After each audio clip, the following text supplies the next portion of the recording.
আচ্ছা, তোমরা কি জানো কুমড়ো এরম ছোট ছোট করে কেটে রান্না করলে কতটা ভালো খেতে হয়?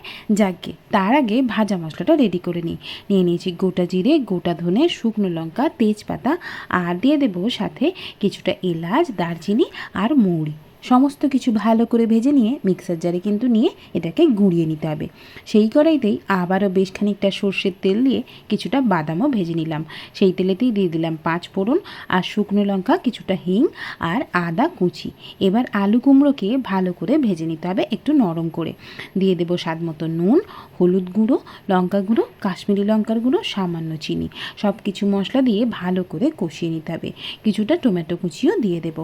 আবারও নেড়ে চেড়ে ভালো করে কষিয়ে বেশ সবজি মজে এলে দিয়ে দিতে হবে ওই যে ভেজে রাখা বাদামগুলো আর ভেজে রাখা মশলাটা। তারপর আবারও একটু নেড়ে চেড়ে চাপা দিয়ে রান্না করে নেবো সবজি সিদ্ধ হওয়া পর্যন্ত।